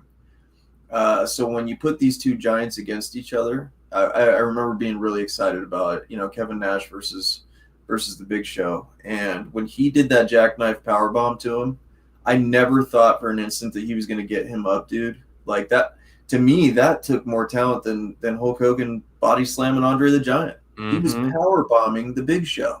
Mm-hmm. Think of that. And the Big Show never took a bump like that in his life either, because it wasn't going to happen. So I legit thought he killed the Big Show when he did that. And then they started having those great promos with Kevin Nash on Nitro, where he would get arrested and dragged out of the arena and stuff. So if he hit the jackknife on somebody because they outlawed it, right? Yeah, those were great moments, because it was kind of their way of rebounding from the Stone Cold Steve Austin moments where he would get arrested on TV. It was kind of cool moments to have, you know? I like that one. I like that one for sure. All right, this is my favorite moment in WCW history, okay? I could be cliche and say it's, you know, the first Nitro, whatever it is. This one's just my favorite because it's just my favorite. It's not the most important moment in Nitro history. None of that. It was Hulk Hogan versus Lex Luger right before the Hog Wild pay-per-view. I'm glad you brought this one up. And Lex was the hottest thing other than Sting on the show. And he's the guy basically carrying the show because Sting is not wrestling at this moment. Lex just caught lightning. I mean, he was always popular. He was always a fan favorite, was always in contention, was always a big star, you know, but he was never the guy, basically. Mm-hmm. You know, he was never the one that they went with long term. So they had to get something to really excite the fans and keep building them up in the absence of what the biggest match is, which is, of course, was Sting versus Hogan. And they know they're going to drag this out for a long time, and they got to get the right person in there. And I don't think they figured it was going to be as big as it was. And the fans just loved Luger at the time, myself included. Yep. Hogan was my favorite. He was my guy. I wanted to see Lex win. I wanted to see Sting win, no matter if Hogan was my favorite guy or not. That moment when he racks him, you know, at the end of that Nitro and hits it, and you see Randy Anderson jumping up and down, you know, as Hogan's tapping out to the torture rack, what he had to do to get through it. He fought off the whole NWO, basically, when they tried to interfere. And then when he finally gets that rack on, Randy's jumping up and down. And then it's like this just 5-second just delay before his music hits. And then his music hits and he realizes it, the excitement that he had. And then everybody bum rushes him. And the crowd is just going fucking ape shit, bro. Yeah. What a moment. That's my favorite moment in the history of WCW Nitro was Lex beating Hogan. Loved it. Yeah, that was a powerful moment, man. And I remember Lex being lifted up on people's shoulders and stuff like that. And you didn't really suspect him winning the title. Like, you didn't think he was going to go over because of how big of a star Hulk Hogan was. They made Hulk Hogan look invincible at the time. Like, he was always going to get the edge on whoever he went against. Yeah. You know, I mean, Hulk Hogan's gimmick in the NWO, I think, was probably the most important gimmick in WCW history. You know, it got their believability to go to the next level, to be believed that they can compete with WWE. Hulk Hogan brought them legitimacy, you know? I think they, with Lex's title run too here, only being 6 days, and then Hogan gets it back at Hog Wild. I think it was a mistake, and I know where they went with it. Do you think that Lex should have had a longer run? I do. Yeah, I do. I don't think Hogan and Sting needed the title, and I think this would have saved a lot of trouble, along the way. Sure. How I would have booked it would have been Lex fighting the odds off, just like he had done all those months leading up to it. This is how I would have booked it, just a little bit differently on the storyline. So, little fantasy booking here. So, I would have had them have their match, whether it was at Hog Wild or War Games, Fall Brawl, whatever they were going to do it at the time. I probably would have waited for a little bit more special one than Hog Wild, but if they were going to do it there, fine. Sure. So the way I would have done it was I would have had Lex win basically the same way that they did in this match, where Lex is fighting them all off. And finally, Lex cannot fight off all the odds at this point, and the NWO is basically taken all the way over here. And finally, you get your answer that Sting's going to come back and he's going to take Hogan out for good and he's going to get back in the ring, because when Lex's odds are all against him, he's going to lose. NWO took over. Here finally comes Sting down and he saves him completely. Takes out the entire NWO, hits Hogan with the Scorpion Death Drop. Lex gets him in the rack, racks him eventually, then and wins right afterwards. Gets a run for the belt for a little while. Big moment. And then you can revisit Lex and Hogan later on, because the next lead up is going to be with Hogan and Sting to Starrcade. And then you don't have the title on the line to cloud up the bullshit fights that they're going to have on, dropping the belt or not to Sting. Are they going to do it? Are they not? All that stupid, silly bullshit. They could have alleviated the whole thing and they could have had a much better moment. What do you think about that? Yeah, I think you're right. That's a good way of fantasy booking it. I never really thought about it in that perspective, what they could have went that route. But I always wanted a program to be told between Sting and Lex Luger, because for a lot of times Lex Luger was the backstabber. Yeah. And I wanted to see that story be told out, and the betrayal of Lex Luger to Sting in the beginning and stuff like that. And Lex Luger was always the bad guy. So I wanted that story to be told at some stage, and it never really did. It never really came into fruition. So. Did you like Lex better as a babyface or a heel in WCW? I think that Lex Luger served better as a face. Yeah. All the storylines that involved him as a face were better told, I feel like. I think when he was a heel, he got lost in the mix a lot because there was too many bigger stars that were heels at the time. So I don't think he ever got his fair shake in that. He did great, don't get me wrong, but even with the Red and Black, when they started to go heel and stuff like that, he got lost in the shuffle. When he was with Miss Elizabeth in the end, when he was a heel, he should have been main event part of the card, and he wasn't. It was just, I don't know, man. They started with the Flex Buster or whatever the fuck they had with that weapon and stuff like that. They made him a joke. So Lex Luger never really got his respect over there because of Eric Bischoff. He never believed in him really to be the guy. As a matter of fact, he wanted to get out of the contract. Lex never, earlier in his career, he never had the babyface ability for the first few years to me. You wanted to hate him because he looked like a Greek god, the guy had the best look, out of anybody in wrestling, arguably, Right. The guy had the look, he had everything. So you wanted to hate him right off the bat in the beginning. He didn't have the personality. That was the only thing he missed. He tried too hard as a heel. You'd hate him, but you didn't hate him enough because he wasn't good enough at invoking that reaction from you. Yeah. As a babyface, though, you could see it when he did the whole thing with the Lex Express and the Yokozuna Slam and all that. He was a heel going into that. Nobody gave a shit about him. And overnight, he just turned out to be that massive star for them, and it took his thing to the next level because he wasn't doing shit in WWE. No. It was a failure ultimately until that point. That's how believable Lex was, because he had that look as a babyface. At that point, you wanted to like this guy, and he looked like $1 million. He was tough. He was a badass. He was a great babyface.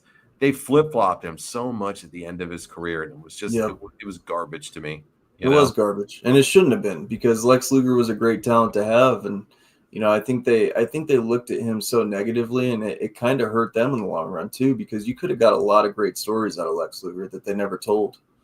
So, all right, hit me with one more for you. Your favorite WCW moment. What do you got? Oh, that's so tough. Favorite WCW moment of all time for Nitro is probably when the NWO Red and Black was formed. Ooh. and they came out and they brawled with NWO Black and White, because I never saw it coming in a million years. I always thought that Kevin Nash was going to go rogue and be by himself, and they didn't go that route. They actually made him form a faction and make it NWO Red and Black. And I just remember when he came out in that FUBU jersey and they had the mace or whatever they were spraying in each other's face. It was such a cool moment because it was just a brawl for all situation. Everybody was going out there just brawling against each other, and it was people you never thought were going to go at it. The NWO had finally fallen apart from within. That was their biggest enemy, was Kevin Nash. So you were a Wolfpack guy over the OGs, huh? To an extent, yeah. I think they did the Wolfpack wrong. I think they selected the wrong people to be in the Wolfpack. If I had my perfect world of wrestling, I would have done Scott Hall and Kevin Nash versus Hogan, and I would have had 6. I would have kept 6 in WCW because I think 6 was very mistreated over there. So I would have had Kevin Nash, Scott Hall, and 6 be in the Wolfpack. Would you have brought in anybody else at the time for the Wolfpack? No, I would have left it at 3 people. Mm-hmm. I would maybe the Macho Man, maybe, but you would need somebody on equal level over there to match off. So you would have needed the Macho Man on the Black and White version. You would have needed Hulk Hogan to be the primary guy. You would have needed to be Macho Man for the next one, and maybe if you would have propped up Scott Steiner a little bit more at that time in the earlier stages of his NWO career, I think he could have been the third one. Because you got to have a big guy too to match up. Maybe even a Big Show or something like that, or the Giant. Yeah. I was never a fan of the Wolfpack, really. I think they handled it all wrong. I think Sting should have never been a part of it. He should have never made that jump into that. That was a mess they got in that they kind of backed themselves into a corner. So I think Sting was a big mistake. I think Lex Luger was an even bigger mistake than that. Unfortunately, those two, they didn't need to be in the NWO Wolfpack. The NWO Wolfpack was already cool by itself. They didn't need to add those two in it. And it made no sense for this reason right here. Who were the 2 biggest enemies of the NWO for all those years? Sting and Luger. Yeah. So you're going to have the 2 biggest enemies that have been fighting against them for years just join this other new faction of it. It just doesn't make sense. It would have been a better idea, I think, because the people that were betrayed, like Scott Steiner, for instance, betraying Rick Steiner would have been cool to have in the Wolfpack. I think Booker T would have been cool to have in the Wolfpack because you had Stevie Ray betray him in the White and Black. So you could have done a storyline like that where the people that were betrayed by their tag team partners could have been in the Wolfpack. Did you like the inclusion of Konnan in the Wolfpack? Did you think he was a good fit? I think that was the shining moment for Konnan. I could take it or leave it. I liked a lot of his promos he would do. This was the launching point for him as far as his biggest moment in the career was when he was the television champion in the Wolfpack. It was a weird fit. It was kind of random. It was kind of random to me. Konnan was great. He was definitely awesome in the Wolfpack. I just think he was another one that got lost in the shuffle. I think he played a good part in them. I actually think he kind of was their hype man. Yeah. I think he helped them kind of gain a coolness to them as well, even more, Yeah. I always say this with Hall and Nash. There are always 2 guys that are just cool in general. Like when they're you see the coolest guys in the room. Absolutely. Konnan looks like one of those guys back in the day where he was probably one of those guys too that was just a cool dude to be around, and he was a perfect hype man for those 2. Yeah. And did his part really well, Yep. I think he was a good addition. Even Buff Bagwell, I think, fit, with that's another guy that's not appreciated enough is Buff Bagwell. I mean, what a personality that guy had. He was a great in-ring talent, phenomenal finishing maneuver. Never really understood why he wasn't pushed more. Disco Inferno with them. I'll never understand that. Ugh. Why did they do that? That was like the kiss of death of it all, too. When you get Glenn Gilberti involved in anything, it's the drizzling shits. God, I don't know why they brought him in it. He was horrible. He was the only time I enjoyed watching him was when he was getting his ass beat, All right, I'm going to give an honorable mention. It doesn't make the greatest moments, but it's part of the aura of why I love WCW. It's not maybe just a moment, but it's the whole Panama City spring break that they would do every year, Club La Viva. I was going to mention this earlier because Roddy Piper. So cool. Yeah. Remember, what was it, Hall and Nash doing the fucking cannonball into the pool, Yep. Just I love that. That's why I got to give an honorable mention. I love the Panama City Spring Break Club La Vila episodes when they would do it. They were So there for like that was 2 or 3 weeks. That was a good one, and a really essential thing for them was their willingness to be different. The helicopter rides in where they would have Sting rappel down, or the Mall of America, or the Spring Stampedes, or the cool sets of Halloween Havoc. Like, they were very creative with how they would promote things. They were very good at promoting. Very terrible at merchandise. Very good at promoting. Are you a fan of those like old school ones that they had for the looks? I think you mentioned it as one, but overall, when they would do the stuff outside, like in the smaller areas or the sound stages or wherever it was, if they were doing it outside, I always thought WCW did a great job at the look of it. And they were I know ahead of their time for sure. I mean, man, it was cool, wasn't it? The Halloween Havoc stuff is burned in my head. A lot of that stuff, the promotion that they did with Roddy Piper, where it was like the Alcatraz. He had been training for the Hulk Hogan match and shit out at Alcatraz. Some of the coolest vignettes I've ever seen in wrestling. The fight at the beach at night. I mean, WCW had a pay-per-view. They used to do Beach Blast. I think it was like 94. They did one right on the beach, and I think it was in maybe California or Florida. But yeah, WCW really did a good job with outdoor venues. They had a big fascination with it for whatever reason, Like, look at what he would do with Hog Wild every year too. Hog Wild was cool. Sturgis was a big thing, and there was a lot of bikers within WCW as a whole. DDP, the Steiner brothers were bikers. Hulk Hogan, obviously, his ties to the Hells Angels, stuff like that.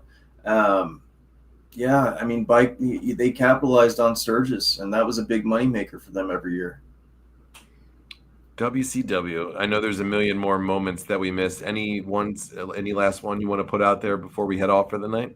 Yeah, there's two that I want to speak about that were probably the biggest missed opportunities in WCW, but still effective and got people talking. We got to mention the Ultimate Warrior showing up as Warrior and going against Hulk Hogan. Unfortunately, it was a failure, but if things would have just went right, and they just and if Warrior would have just not went into business for himself, how special those moments would have been had he just done things right. Had he not gone into business for himself, I think it would have been massive and probably would have revived his career. His ego wouldn't allow that one, right? Yeah, so there's that one. And then, of course, when Bret Hart came on the scene, the biggest fumble in wrestling history, I feel like. You come off one of the biggest controversies, the Montreal Screwjob ever, and you make Bret Hart do a Montreal Screwjob remake when he comes in. It wasn't even good. I would have gave Bret Hart a hot mic and let him say anything he wanted to on television. That's what I would have done for his first entrance. Would have been better with the silly shit they did with him. It was horrible. And to fumble it that bad and to not spend all the money in the world to get the whole Hart Foundation over there, they should have brought Owen Hart. They should have brought them all. I mean, that should have been a faction against the NWO. You mentioned about the live mic. Can you imagine if they would have said the week before, all right, we're going to give Bret Hart the mic for the first time, and he's going to be able to say whatever. I would have had Roddy Piper interview him. I'd say they just give him the fucking mic and just let him go. Yeah. You tell him in the back, just do it, man. Like, fucking knock it out of the park. Say whatever you want. Get it off your chest. You hype that up for a couple weeks, that Bret's going to be doing that unfiltered. He can say whatever he wants. That would have been the highest rating in the history of Nitro right there. It would have been. Everybody would have flipped. And then I would have had him announce every member of the Hart Foundation, brought him in the ring. I would have had him announce a war against the NWO, and I would have had the Hart Foundation go against the NWO. It would have been one of the biggest things in wrestling. Could have brought in maybe like even more guys, like do a Team Canada style that they would do, bring in a Benoit, Jericho, Lance Storm. I mean, come on, you can't tell me that they couldn't have done better than this shit that they put out. Yeah, they wasted more time on things like the Flock and stuff. When you have Bret freaking Hart, you got the Flock on your fucking TV time. Jesus, like, come on. What do they got? What was Kipman's name? Itchy or something like that, or the 6-year itch or something like that. That was his finisher, the 7 or 6 year itch. to fix your itch. What the fuck was that? You Sick know? boy, big Ron Reese, Boy, the Reese. Yeti. Yeah. The Yeti. Do you think that? How do you feel about Raven? I was never a fan, bro. No. No, I mean, listen, I respect his work and his career, and he's just not my cup of tea. Yeah. Like not he did some great stuff in ECW for sure. He's done some Yeah. great stuff in his career. It's nothing Do you against think he him. was important in WCW? No. No. I think he didn't want to be there. I think he knew it was a mistake. I don't think they wanted to deal with him. They had too big of names there at the time, and he thought he was going to be a bigger name because of how big he was in ECW. And I think he deserved way more respect than they gave him because he was such a great villain in ECW. He really was. In WCW, he was terrible. He never found it. No, he wasn't. He wasn't their fan base's style. He was geared towards an ECW style crowd, a smaller, rabid fan base crowd, and he's the guy that they're going to want to kill, that they're going to want to hate him. He does the demonic and evil things. In WCW, he just comes across as a whiny bitch. Yep. And I don't think he was invested in it either, to be honest with you. A lot of people say that was one of DDP's famous feuds that he had and memorable feuds and stuff like that. Yeah, Raven. I don't even remember him feuding, did they? That was like his feud before or right after Macho Man. And it was like that was one of the most forgetful times in DDP's career, I feel like. Raven's career was never the same either after that. No. Even when he went back to ECW, I don't think he was that big of a thing over there, No. Because they knew they had him defeated at that point. They knew they had him by the balls. And then when he went back to WWF again, he sucked. He was relegated to, Sunday Night Heat wrestling in the hardcore division, Yeah. Like, and that was when it was the 24/7 where they were running around with 15 different wrestlers chasing you, It's nothing against the performer, the person. It's just, I just wasn't that big of a fan of it in WCW. Yeah, he never found his fit in the program, I feel like. Yeah. His feuds with Dreamer, though, in ECW, for anybody that's never watched them, boy, they did some good shit together. Yeah, they did. But with that being said, I got a question for you. I'm going to name a few things, and I want to hear, because you are the WCW Ultra, like I'll admit it, dude. I'm the Ultra WWF Attitude Era Mark. You're the Ultra WCW Nitro Mark. Okay. So I'm going to go through the titles. And I'm going to ask you your favorite ones of all time. And we're going to start with the bottom and we're going to go up. So we're going to do your favorite cruiserweight champion of all time. Favorite cruiser? Dean Malenko. Okay. Love the Iceman. I loved his matches. Yep. Just Dean Malenko. Never had a bad match, and I love the Texas Cloverleaf finisher. Yep. I love the stoic nature of his character, and I thought he was a great, great cruiserweight. Did you like his entrance music? Loved it. I did too. It fit perfectly for him. Listen, the retro 90s like video game soundtrack. WCW, when you listen to their old theme songs, they're cheesy and they're cheap sounding in a lot of ways, but they're really good too. Sure. If that makes sense. I know it. They didn't have Jim Johnston and they knew it, but they found a way with their instrumentals to make them work. So Dean Malenko for cruiserweights. Favorite television champion? Johnny B. Bad. Really? Yeah. Johnny B. Bad was the television champion, for so many years. It was always open in the pay-per-views. I love Johnny B. Bad. I love Mark Mero as a human anyways, but I love the Johnny B. Bad character. He'd come out. The fans loved him. He had that just cheesy music that was just great, trying to portray the Little Richard. He had the, the whatever you call it, the blaster, he'd shoot everything out with. I love Johnny B. Bad. He was a great TV champ too. And he was always a great opener. A lot of fun to watch. Sure. Favorite WCW tag team champions? Of all time, the Road Warriors. Really? Yeah. I know. What about in the Nitro era? All right, Nitro era, their tag division sucked to me for the most part, minus a few teams, but got to go with the Steiner brothers. Okay. Yeah, loved Rick and Scott together as a team in the beginning stages of the fight against the NWO. They were the ones that were always taking on, Hall and Nash and the NWO. I enjoyed watching them. I always thought they had great synergy as a team too. Of course, they're brothers. I love the inclusion of Ted DiBiase in that too. I did too. He added a different element to it. He did. It was weird. The honorable mention for tag teams, probably I would have to go with the Harlem Heat just because they played. You gotta go with Harlem Heat. Dude. Yeah, And they had one of the most fucking badass entrances too. Yeah. I gotta say Chronic was a little late to the game, but they had a great tag team and a great look as well. Yeah. Loved them. What's your favorite tag team for WCW? Favorite tag team for WCW? That's tough. I got to go with the Outsiders. Scott Hall and Kevin Nash. I thought they were the coolest guys in the fucking room. But if I got to go beyond that, I got to say Bret Hart and Sting was another one for me. All right. I thought that was such a great. I wish we would have got more time with that and a storyline out of that. I thought it was a great storyline. Okay. What's your last ones you wanted to ask? I forgot them. The United States champion. Favorite United States champion. All right. I'll pick it during the Nitro era. I think the U.S. title belt, I got to say, during the Nitro era was so watered down and shitty. And it was completely drawn out with everything that it was just a garbage belt and they just didn't care. But one of my favorite moments for the U.S. title was actually, I'll say, Lance Storm. I really enjoyed it. Yeah, I loved him as the U.S. champ when he changed it. Yeah, to the Canadian. He put the stickers all over the belts. Yeah, I loved it. I thought it was great. So for the Nitro era, he's probably my favorite, just because he really did. He was really good at this point of his career, because WCW in the Nitro era watered down the U.S. title belt so bad. They did. It was the coolest looking belt. It was awesome, and it was a huge deal for many, many years. They just had so much star appeal in the NWO and in the main event scene that the U.S. title belt became such garbage. But I loved Lance Storm in the Nitro years as a U.S. champ, even if it was for a short time. Sure. My favorite U.S. champion was Scott Steiner when he had it.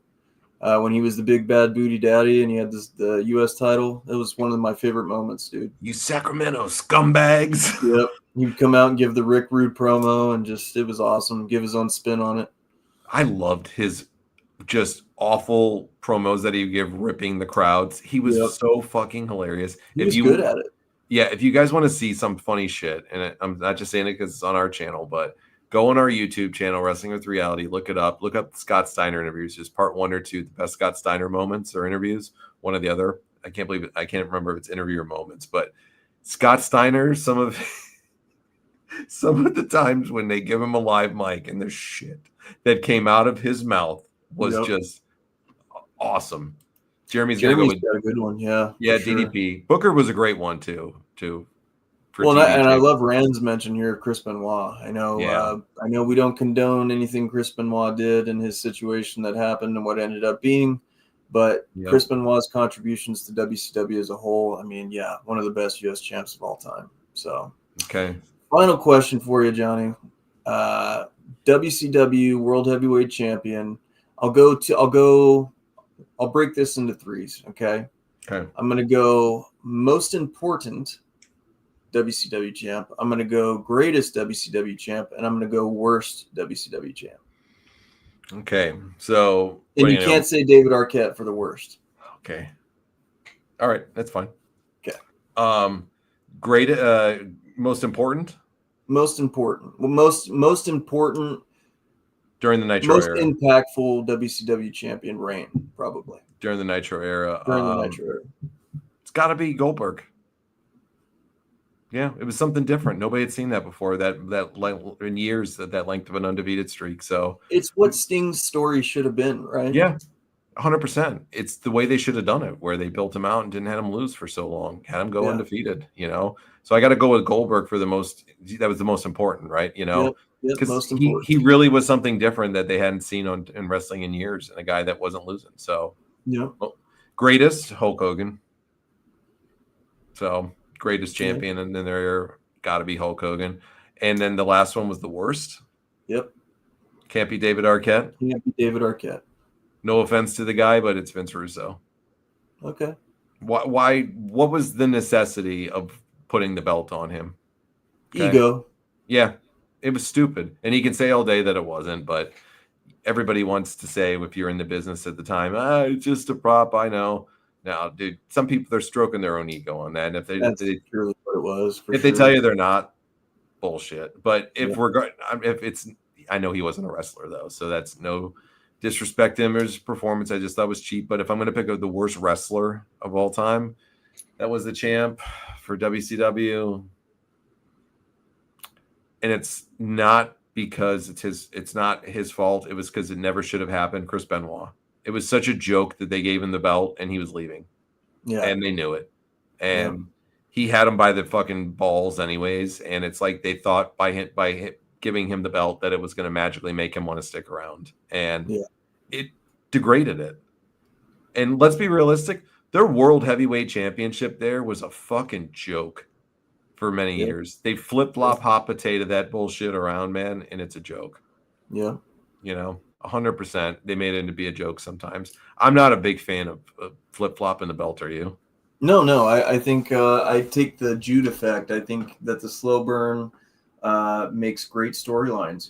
If you look when Stone Cold Steve Austin, I always say that one of the most perfect storylines they ever told was Vince McMahon versus Stone Cold, and there for a lot of reasons, but one of them being that Stone Cold, when he won that belt back at WrestleMania against The Rock, the most perfect twist to that storyline, you thought, okay, Stone Cold's the champ, Smoking Skull belt's coming back, cool.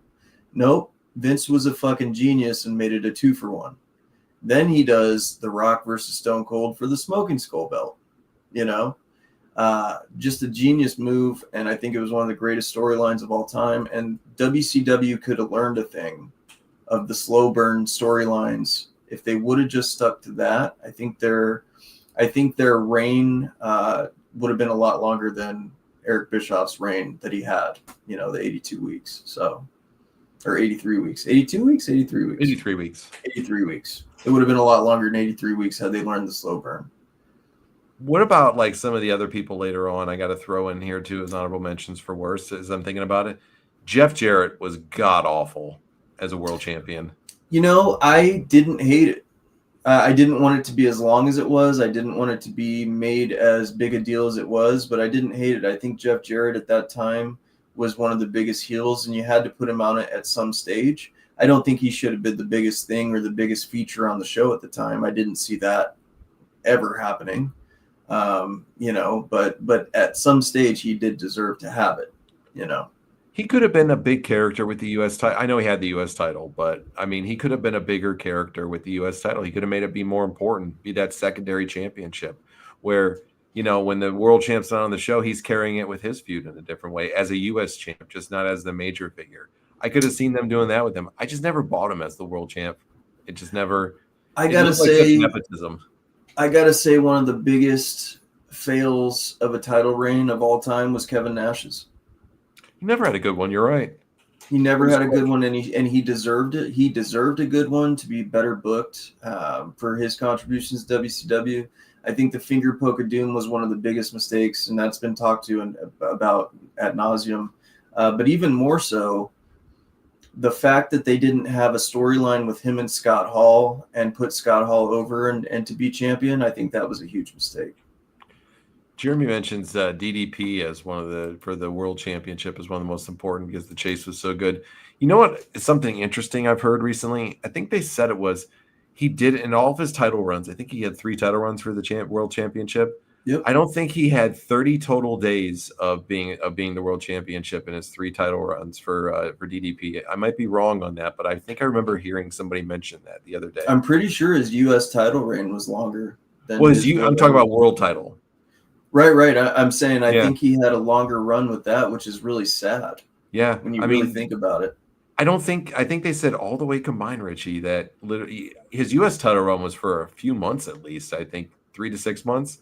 But for his world title run, I think it was, and somebody tell me if I'm wrong on this, but I think it was less than 18 days in total between all 3 of the, the runs that he had as world champion, that it was like less than 18. It was like 18 days or less or something, Jeez. Maybe even under a month. Like that just shows you the dysfunction that WCW was at that time. Yeah. Jeremy, I would have been happy to throw the greatest WCW champ as Sting, but it really wasn't. Yeah, I mean, Sting's more memorable moments was when he was chasing the title. Yeah, when he was chasing Hulk Hogan. That's what I was gonna say. I love Sting, and I could say he's one of my favorite guys in WCW. But greatest world champions, I can't say. He had some great runs before, but we're talking about kind of in the Nitro area here, Jeremy. In the Nitro area, his world title runs were short, they sucked, and they were forgettable. Yeah, because and they the didn't biggest book it flop right. was Starrcade. You Yeah. know, And then they hot potatoed the belt around again after that for the next few months, got some storylines out of it, tried to repair it. Sting as a world champ wasn't his greatest quality. That's why I said some people just don't need the belt. Sting kicking everybody's ass and going after him, that was what the money was. That's why I don't think Hogan and Sting needed the world championship to give them a match. That's why Luger could have gone longer and they could have done some other stuff. I think at some stage Roddy Piper should have got it. You know, Yeah. They had him put Hogan to sleep in the one, but it made it a non-title match. You know, like how cornball is that right there? You know what's gonna happen. Yeah. Like, just tell us the ending of the match without telling us the ending, you fucking idiot. Like, if you're not gonna put the Roddy world title, Piper never got it in WWF, and I think it would have been a way of WCW sticking it to WWF and capitalizing on how big of a star Roddy Piper really was. I think he should have had his moment. I think Scott Hall should have had his moment. And I'll even go further. I think Kurt Hennig should have had his moment. I love Kurt Hennig. And I love the West Texas Rednecks. I don't care. I don't. You don't? I love them. Rap is crap, man. They were hilarious. I thought that was good for a short time, but they went way long with it. I thought it was hilarious, bro. I loved it. It's the only time in Bobby Duncombe Jr.'s career that he was ever fucking interesting, or Kendall Windham. Dude, Kurt Hennig was the shit, man. I mean, I hated that they brought him in the NWO. I really did. He really was Mr. Perfect, right? Like, he could play all the sports that he wanted. He was athletic. He could talk. He could work. He could do anything that he wanted to do, man. Do you think that he was a good fit in the NWO? No, not at all. Not at all. No. I think he was better as a horseman than he was in the NWO. At that time, Richie, to be honest with you, as much as a fan of Kurt Hennig I am, and I love Kurt Hennig, he didn't really have a good place in wrestling at that moment. Yeah, the West Texas Rednecks was great and funny and all that stuff. He wasn't himself anymore. The injuries had taken its toll on him. And the drugs, too. Yeah, everything that he was doing. And unfortunately, he didn't make it many years past when WCW closed, for those reasons right there. So, if The Undertaker would have jumped ship, would you have had him appear on Nitro or Thunder? That's an easy question. Fucking Nitro. Nitro. And then Thunder should have never existed. Ever. If you did bring The Undertaker over, would you have named him Mark Calloway? No. Or would you kept him The Undertaker? If WWE would have owned the rights, or WWF at the time, if they wouldn't have owned the rights, then I would have kept it as The Undertaker if they didn't own the rights. If they did own the rights, I would have gone by his real name. Would you have brought the American Badass character into the NWO, or would you brought the Dead Man over? I'd bring the Dead Man over to destroy him. Yeah. He would have been a great ally of Sting when Sting needed some help to fight some bigger people. And then you could have told a. It's really weird because The Undertaker would have been the key, I think, to really turn the tide of the war back into WCW's favor. He could have kept Sting fresher when Sting got stale after it was all done. Because let's be realistic, Sting did get stale at the end. He did. He did. He did get Anybody stale. who pretends that Sting had this perfect career over there, and perfect run and all this stuff, I'm sorry. The stuff was great, right? But there was times the Brothers in Paint was awful. The NWO Wolfpack stuff was awful. Sting had some really dry spots in those eras. I think the only solid run he had was when he wasn't wrestling. And that's the sad part, Undertaker could have been the game changer. He could have been. He really could have been. I think Vince knew that. And I think Vince took care of The Undertaker after that because of that. Could you imagine if they would have, the fans would have just been finally fed up with the NWO, not them not getting their way against the NWO, and then the NWO just destroys Sting finally. WCW's last hope is gone, and then they're standing in the ring, spray painting him, beating the shit out of him. Nobody's there to help him, and then you just lights go out. Yeah, lights go out, man. I'm getting like goosebumps thinking about if they would have done that. That's how much is like the gong fucking hits. Yeah, lights go out. Sting's just the only hope they had. Finally, couldn't beat the odds because they're taking him out. Dong. Yep. Fucking crowd, bro. Could you imagine that? Yep. Can you imagine that, bro? Like, it would have turned the tides of the war, man. I really think everybody always says they're like, oh, if Shawn Michaels would have jumped ship. No. Oh, if Stone Cold would have jumped ship. Oh, if The Rock would have went over. None of them would have fit because WCW wasn't that style of show. The Undertaker's character would have went either way. And listen, I'm not the biggest Undertaker fan. I've said it a million times here on the show. I have the ultimate respect for him. He's just not my jam all the time. It's just nothing against him. It's just not my favorite character. I don't hate him in any way. I don't hate the character in any way. I respect the shit out of what he's done in his career. Just not my favorite one. But him coming over to WCW like that, as I think about it, time, just you'd be still playing that moment today when the gong hits and the crowd. According to Kevin Nash, it's closer. It was closer to happening than I think any of us really realize. I mean, I think they were at a moment of all it would have been was a signature on a piece of paper, and he would have been there. Because WWE at the time was treating him like a jabroni a little bit, you know. Undertaker's a guy too that really, stands up for his morals and convictions, whether you agree with them or not, whatever, however you want to look at it. He's always been a guy that stands up for things in his own way in a very morally sound way from what I've seen for the most part. Right. He's not perfect. Nobody is. Everybody has their lapses. But no matter what, when you look at him, he's the type of guy that maybe could have turned that locker room around too. And it had become so dysfunctional. He was the type of guy who was going to say shit to him there. Can you imagine somebody, it was how dysfunctional it was back there. Nobody. Can you imagine somebody mouthing off to him? What was going to happen? It's just going to light him up and they're not going to do a fucking thing about it. And he probably could have got Scott Hall straightened up a little bit more. He probably, he commanded respect, man. And he probably could have been a really positive effect on that locker room. It could have been a pivotal moment if they would have been able to maneuver and get him. I think their greatest downfall with why they couldn't get him, I think he was getting tired of Vince and them too. I think he was extremely loyal to them. I think for him, he was seeing the horse shit that was going on backstage or hearing about it from people. And he was seeing the horse shit that was going on TV and how they weren't taking it seriously. And he was like, probably thought to himself, why the fuck would I want to go over there? Well, and how they utilized Bret Hart, I think, was a big part of it too. Could have been. Anybody that jumped ship over there at time was very misused, He would have been more great, like in the early part of the NWO, like not at the end, because at the end they were just garbage, as we both know. But I'm saying, like, as soon as the hottest thing wears off with Hogan and Sting, that's when you bring Undertaker in. He's the one that pioneered into the next phase of it and go on for another couple years. Yeah. And just think of the storyline him and Sting could have sold together too. I would have loved to have seen Sting get corrupted, maybe, and be corrupted and be the guy, the NWO guy or something, and the Undertaker go against him eventually, and we get that final face-off of those two at it.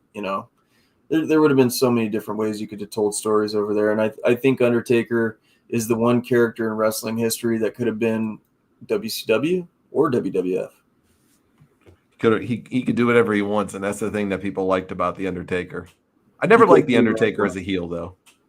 You didn't like the Undertaker as a heel? The only time I liked the Undertaker, unless he was with the demon character that he was, right. That was great.